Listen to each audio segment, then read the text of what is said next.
بالله من الشيطان الرجيم بسم الله الرحمن الرحيم الصلاة والسلام عليك يا رسول الله وسلم عليك يا حبيب الله الحمد لله رب العالمين والصلاة والسلام على سيد الأنبياء والمرسلين وعلى آله وصحبه أجمعين أما بعد فأعوذ بالله من الشيطان الرجيم بسم الله الرحمن الرحيم الصلاة والسلام عليك يا رسول الله وسلم عليك يا حبيب الله کہ محمد سے وفا تو نے کہ محمد سے وفا تو نے تو ہم تیرے ہیں یہ جہاں چیز ہے کیا لوح و قلم تیرے ہیں محمد ہمارے بڑی شان والے محمد ہمارے بڑی شان والے دیے رتبے خدا نے نرالے دیے رتبے خدا نے نرالے محمد ہمارے بڑی شان والے آج جو موضوع ہے امام حسین پاک کی ولادت باسعاد کے بعد بچپن کا جو دونوں بھائی آپس میں کشتی کر رہے تھے اس بیان پہ میں بات کروں گا اللہ تعالیٰ مجھے حق سچ بیان کرنے کی توفیق عطا فرمائے ہم سب کو اس پر عمل کرنے کی توفیق عطا فرمائے حضرات قرآن مجید کی شان حسین نے بیان کی اور حسین کی عظمت قرآن نے بتائی قرآن مجید کی شان حسین نے بیان کی اور حسین کی عظمت قرآن نے بتائی تو حسین نے کہا قرآن ہمارا ہے قرآن ہمارا ہے حسین نے کہا قرآن ہمارا ہے اور قرآن نے کہا حسین میرا ہے قرآن پاک نے حسین پاک کو کہا کہ حسین میرا ہے قرآن کہتا ہے کہ حسین میرا ہے حسین نے کہا قرآن زندہ باد حسین نے کہا قرآن زندہ ہے اور قرآن نے کہا وَلَا تَقْتُلُوا مِنْ يَقْتُلُونَ فِي سَبِيلِ اللَّهِ أَمْوَاتًا بَلْ أَحْيَاءٌ وَلَكِنْ لَا تَشْعُرُونَ یعنی کہ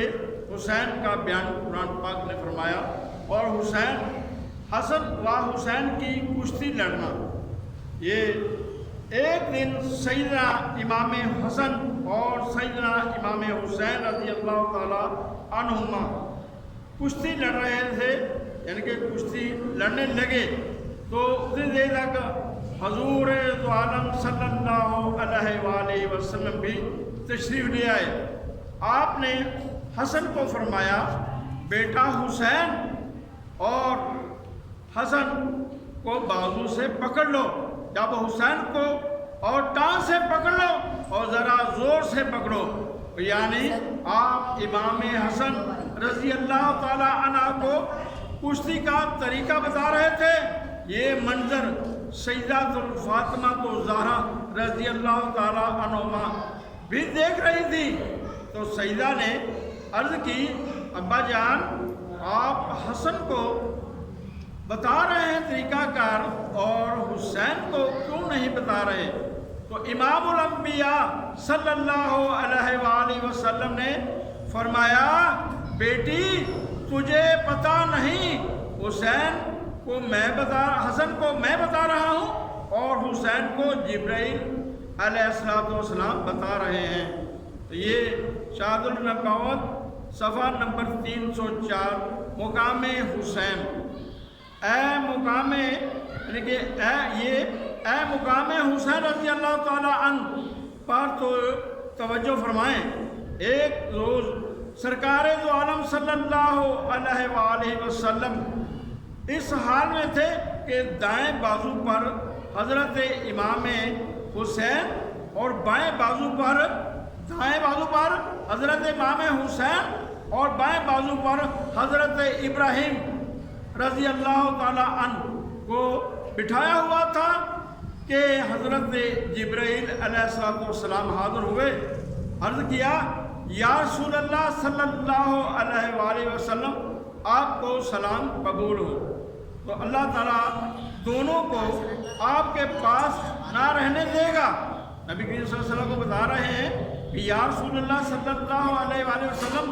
اللہ تعالیٰ ان دونوں کو آپ کے پاس نہ رہنے دے گا، ایک کو اپنے پاس بلا لے گا، لہٰذا ان دونوں سے جسے آپ چاہیں پسند فرما لیں۔ آپ نے فرمایا اگر ابراہیم چلے جائیں تو صرف مجھے ہی رنج ہوگا، لیکن اگر حسین رخصت ہوئے جائیں تو میری پیاری بیٹی فاطمہ رضی اللہ تعالیٰ عنہما بھی غمزدہ ہوں گی اور شیر خدا حضرت علی کرم اللہ وجہ الکریم بھی پریشان ہوں گے اور وہ بھی غمزدہ ہو جائیں گے اور پریشان ہوں گے، لہذا مجھے خود تو غم ناک ہونا منظور ہے، مگر میں فاطمہ کو پریشان نہیں دیکھ سکتا۔ اور پھر اس واقعے کے 3 دن بعد ابراہیم رضی اللہ تعالیٰ عنہ کا انتقال ہو گیا۔ حضرت ابراہیم جو تھے وہ نبی کریم صلی اللہ علیہ وسلم کے صاحبزادے تھے اور امام حسین پاک آپ کے نواسہ تھے، اس لیے نبی کریم صلی اللہ علیہ وسلم نے اپنی بیٹی کو غمزدہ ہونے سے بہتر ہے کہ میں خود غمزدہ ہو جاؤں اور بیٹی کو پریشان نہ ہونے دوں۔ جب بولا کہ شیر خدا بھی پریشان ہوں گے، لہذا مجھے تو خود ہی غمناک ہونا منظور ہے، مگر فاطمہ کو پریشان نہیں دیکھ سکتا۔ اور پھر اس واقعہ کے 3 دن بعد حضرت ابراہیم رضی اللہ تعالیٰ عنہ کا قتل یعنی کہ انتقال ہو گیا۔ جب بھی حسین رضی اللہ تعالیٰ عنہ سرکار دو عالم صلی اللہ علیہ وآلہ وسلم کی خدمت میں حاضر ہوتے تو آپ ان کی پیشانی پر بوسہ دیتے، یعنی کہ ان کے پیشانی پر بوسہ کرتے۔ فرمایا کہ اے میرے حسین، اے جس پر میں نے اپنے بیٹے ابراہیم رضی اللہ تعالیٰ عنہ کو قربان فرما دیا، یعنی کہ آپ کے اپنے بیٹے کو قربان کر دیا۔ شہادت نبوت صفحہ 304 پر حضرات محترم وہ حسین جس کی معاونت جبرائیل علیہ السلام کر رہے ہیں، وہ حسین جس پر نبی کریم صلی اللہ علیہ وسلم اپنا بیٹا قربان کر گئے اور حسین کی جدائی اور برداشت نہ کر سکیں گے تو خود تو غمزدہ ہو گئے اور بیٹی کا غمگین ہونا برداشت نہ کیا، جس کو نبی نے کہا حسین میرا ہے، اور حضرت علی کرم اللہ وجہ الکریم فرماتے ہیں علی رضی اللہ تعالیٰ عنہ کہتے ہیں کہ حسین میرا ہے، فاطمہ رضی اللہ تعالیٰ عنہما کہتی ہیں حسین میرا ہے، صحابہ کرام رضوان اللہ تعالیٰ علیہ اجمعین کہتے ہیں حسین ہمارا ہے، اور ہم کہتے ہیں کہ حسین ہمارا ہے، زمین والے کہتے ہیں حسین ہمارا ہے، آسمان والے کہتے ہیں حسین ہمارا ہے، ساری خدائی کہتی ہے حسین ہمارا ہے۔ جب عظمت اسلام کے لیے کربلا کے تپتے ہوئے صحرا میں زخموں سے چور ہو کر امام حسین رضی اللہ تعالیٰ عنہ نے تلواروں کے سائے تلے جو سجدہ کیا اور نیزے کی نوک پر چڑھ کر دنیا والوں کو قرآن سنایا، تو خدا تعالیٰ نے بھی یہ فرمایا حسین میرا ہے۔ تو حضرات گرامی، جس حسین رضی اللہ تعالیٰ عنہ کے لیے امام الانبیاء الصلوۃ والسلام نے اپنا بیٹا قربان کر کے سجدہ کو رنجیدہ نہ ہونے دیا، اور دو عالم یعنی کہ حضرت محمد مصطفیٰ صلی اللہ علیہ وسلم نے اپنے بیٹے کو تو قربان کر دیا، اور اپنی بیٹی کے لیے امام حسین کو یعنی کہ میری بیٹی رنجیدہ نہ ہو جائے تو انہیں دیا، اور دو عالم یعنی کہ وہ جو ظالم تھا یزید، جس نے حسین کو اتنا ستایا کہ آج تک اتنا کوئی ستایا نہ گیا ہوگا، یعنی کہ وہ کل قیامت کے دن نبی کے سامنے کیسے امتی ہونے کا منہ لے کر جائے گا۔ اور یزید پریز کی حامی، یزید کو حق پر نعوذ باللہ حسین کو باغی کہنے والے رسول خدا کا حضور محمد صلی اللہ علیہ وسلم یعنی کہ رسول خدا کو کیا جواب دیں گے؟ کیا وہ حسین کو جانتے نہیں کہ وہ کس کا نواسا ہے، کس کا لخت جگر ہے اور کس کا نور نظر ہے؟ کیا جب حسین کا گھر لٹ گیا یعنی کہ حسین کا سارا کنبہ لٹ گیا تو قبر میں سجدہ کی روح نہ تڑپی ہوگی؟ امام حسین پاک کی والدہ محترمہ حضرت فاطمہ الزہرا کو کوئی تکلیف نہیں پہنچی ہوگی؟ کیا جب حسین کے گلے پر خنجر چلا تو سبز گنبد میں خود حضور صلی اللہ علیہ وآلہ وسلم غمزدہ نہ ہوئے ہوں گے؟ کیا کل قیامت کے دن رب تعالیٰ انہیں معاف کرے گا جنہوں نے اس کے پیارے محبوب صلی اللہ علیہ وآلہ وسلم کی آل اطراط کو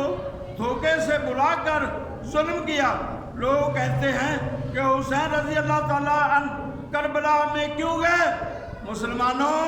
اگر امام علی مقام رضی اللہ تعالیٰ عنہ مدینہ چھوڑ کر میدان کربلا میں سارے کا سارا کنبہ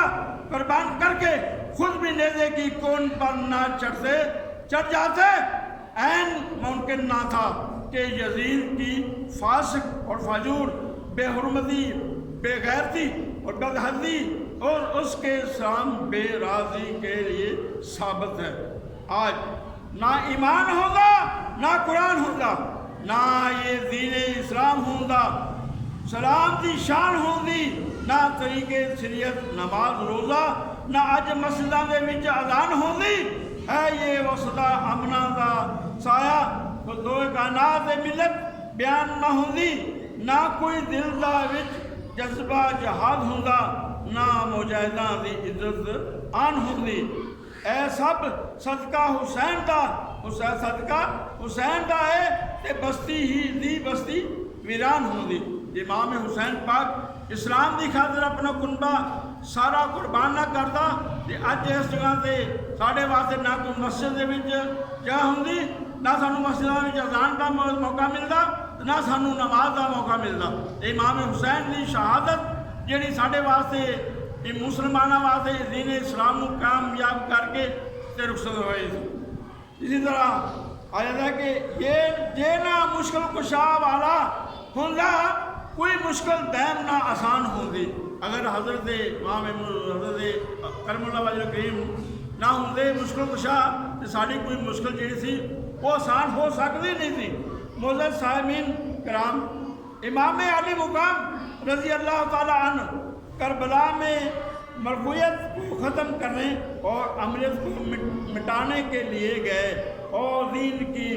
ڈوبتی ہوئی کشتی کو سہارا دے کر کنارے لگانے کے لیے گئے اور اسلام کی بہتی ہوئی شمع کو اپنے خون سے یعنی اسلام کی بجھتی ہوئی جو شمع تھی اس کو اپنے خون سے ہمیشہ کے لیے جلانے کے لیے گئے۔ امام علی مقام نے دین اسلام کے لیے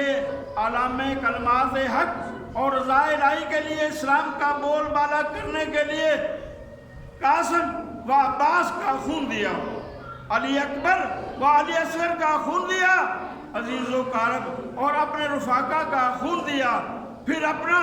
بھی خون دے کر فرمایا یہ سب خون جمع کر کے میں چاہتا ہوں کہ ایک ایسا چراغ جلے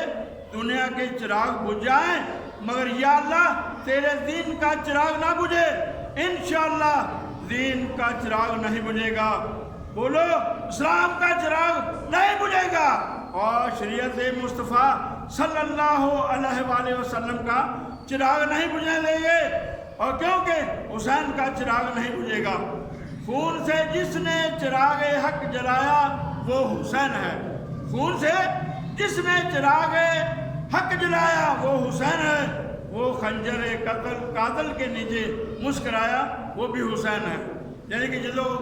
یزید دے بندیاں نے اگے بد کے امام حسین پاک دے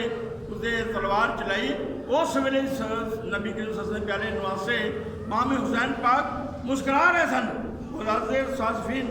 اس مضمون میں یہ بھی عرض کرتا جاؤں گا کہ غم حسین میں رونا عبادت ہے، اور گناہوں کا کفارہ بھی عبادت ہے، کہ جیڑا بندہ امام حسین پاک دے غم دے وچ اپنے آپ کو یاد کر کے امام حسین نو روئے گا، انشاءاللہ او دے واسطے او دا رونا عبادت ہے۔ جیڑے او دے گناہ نے انہاں دا کفارہ، یعنی کہ انہاں واسطے کفارہ بھی انہاں دا جیڑا او بخشا جائے گا امام حسین دے غم جو رونا لیا دا۔ تو غم حسین میں رونا، جب حضرت امام علی مقام حسین رضی اللہ تعالیٰ عنہ پیدا ہوئے تو حضرت جبرائیل علیہ السلام حسین رضی اللہ تعالیٰ عنہ کی ولادت باسعادت کی مبارک دینے کے لیے زمین پر آئے، تو ایک فرشتے کو دیکھا جو زوروں قطار رو رہا تھا۔ تو حضرت جبرائیل علیہ السلام نے اس کے پاس آ کر اسے پوچھا، تو تیسرے آسمانوں کا فرشتہ فطرس تھا جس کے زیر فرمان 70,000 فرشتے تھے، یعنی کہ وہی خدمت دے وچ نال 70,000 فرشتہ بھی تھے۔ تو وہ جڑا سی اس ویلے اسے آ کے رو رہا سی، جس ویلے روندا پیا جبرائیل علیہ السلام نے پوچھا ہے، تو پھر وہ بھی کہندا ہے کہ جبرائیل علیہ السلام نے اس سے حال میں دیکھ کر فرمایا، اے فطرس یہ تیری کیسی حالت ہے؟ تو فطرس نے کہا، اے روح العالمین، رب تعالیٰ نے مجھے ایک کام ارشاد فرمایا تھا، اور فرمایا تو مجھ سے اس میں تھوڑا سا تسلسل اور سستی ہو گئی، یعنی کہ وہ کام جو اللہ تعالیٰ نے مجھے بتایا تھا وہ میں نہ کر سکا، سستی کی وجہ سے مجھ سے دیر ہو گئی، اور اس پر غیرت خدا بندی کی بجلی نے میرے بال جو پر تھے وہ جلا دیے، یعنی کہ میرے کو ایک کام نہیں ہویا، وہ تھوڑی جی سستی ہو گئی ہے، تو وہ وجہ تو میرے جڑے جسم کے پر سن وہ بھی جڑا میرے جسم کے وال سی وہ بھی اللہ تعالیٰ نے بجلی ڈگی ہے، تو وہ سارا کچھ جل کے ہے۔ تو میرے عزیز دوستو بزرگوں، سانوں بھی اس چیز کا عمل کرنا چاہیے کہ جو سارے پیارے آقا صلی اللہ علیہ وسلم نے سارے واسطے سنتاں دسیاں ہوئی نے، سانوں انہوں نے عمل کرنا چاہیے۔ اس پیارے آقا صلی اللہ علیہ وسلم دے اس عمل سے پورا عمل کر کے اس سنت کو اپنانا چاہیے۔ جب اس نے کہا کہ بجلی نے میرے بالوں اور پروں کو جلا کر اس طرح کر دیا، اور کل میں مسلط عزت پر تھا اور آج ذلیل و خوار ہوا ہوں۔ پھر فطرس نے کہا، اے جبرائیل آپ کہاں جا رہے ہیں؟ تو جبرائیل علیہ السلام نے کہا، میں حضور سید دو عالم صلی اللہ علیہ وآلہ وسلم کی خدمت اقدس میں بچے حسین کی مبارکباد پیش کرنے جا رہا ہوں۔ تو فطرس نے روتے ہوئے کہا کہ کیا ہی اچھا ہوگا اگر آپ مجھے بھی اپنے ساتھ لے چلیں، ہو سکتا ہے کہ حضور رسالت مآب صلی اللہ علیہ وآلہ وسلم میری سفارش فرما دیں اور مجھے میرے بال اور پر مل جائیں اور میں اپنے مقام پر چلا جاؤں۔ تو جبرائیل علیہ السلام نے اسے ساتھ لے کر سرور دو عالم یعنی حضور سرور کائنات صلی اللہ علیہ وآلہ وسلم کی خدمت عالیہ میں حاضر ہو گئے، اور بعد اسلام فطرس کے بارے میں عرض کی۔ اس وقت آپ نے حسین کو گود میں رکھا ہوا تھا، یعنی کہ نبی صلی اللہ علیہ وسلم نے امام حسین پاک کو اپنی گود میں پڑھیا ہوا سی، تو اس نے کہا کہ گود میں ہے، اٹھا رکھا ہے تھا، تو نبی کریم صلی اللہ علیہ وسلم نے فرمایا، اے فطرس اپنے جسم کو میرے حسین کے جسم کے ساتھ ملا لو، یعنی کہ گود میں حسین کو اٹھایا ہوا اور فرشتے کو کہہ رہے ہیں کہ آپ میرے حسین کے جسم کے ساتھ اپنا جسم لگا لیں۔ تو فطرت کے بارے میں ہے کہ اس نے کہا جب میرے آپ حسین کو یعنی میرے بیٹے حسین کے ساتھ اپنا جسم لگا لیں، تو اس پر اللہ تعالیٰ کی خدمت عالیہ میں حاضر ہو گئے۔ اور بعد اسلام فطرت کے بارے میں عرض کی، اس وقت آپ نے حسین کو گود میں اٹھا رکھا تھا، تو نبی کریم صلی اللہ علیہ وسلم نے فرمایا اے فطرت اپنے جسم کو میرے حسین کے جسم سے ملا لے۔ تو فطرت نے آگے بڑھ کر امام حسین رضی اللہ تعالیٰ عنہ کے جسم اقدس کے ساتھ اپنا جسم مس کیا، تو اس وقت اسی بات پر آ گئے اور وہ اپنی عبادت گاہ میں واپس چلا گیا۔ بعد اس جب امام حسین رضی اللہ تعالیٰ عنہ کی شہادت واقع ہونے کے بعد اس حادثے کا علم ہوا، اس نے بارگاہ رب العزت میں عرض کی، وہ جڑا فرشتہ سی نا، جب امام حسین کی شہادت تو بعد انہوں پتہ چلیا نا کہ امام حسین پاک جن شہید ہو گئے، اس ویلے نے رب کی بارگاہ میں عرض کی تھی، یا رب العالمین عرض کی کہ اپنی یا الہی کیا ہی اچھا ہوتا اس امر کی مجھے خبر دی جاتی اور میں اپنے ساتھیوں کو لے کر زمین پر چلا جاتا اور حسین رضی اللہ تعالیٰ عنہ کے دشمنوں سے جنگ کرتا۔ خالق کائنات نے فرمایا اگر تجھے وہ موقع میسر نہیں آ سکا تو اب اپنے تابع فرما بردار 70,000 فرشتوں کو ملا کر مزار حسین رضی اللہ تعالیٰ عنہ پر چلا جا اور دن رات رو رو کر اپنے آنسوؤں کا جو ثواب ہے ان لوگوں کو پہنچاتے رہنا جو غم حسین میں گیرا جاری کر کے روتے ہیں۔ کہ چنانچہ فطرت نے زمین پر آ گیا اور اس نے اس کام میں مصروف ہو گیا جس کام کا اسے حکم فرمایا گیا تھا۔ اور حضرت اللہ جیسا کہ میں نے پہلے جمعۃ المبارک میں یہ عرض کیا تھا کہ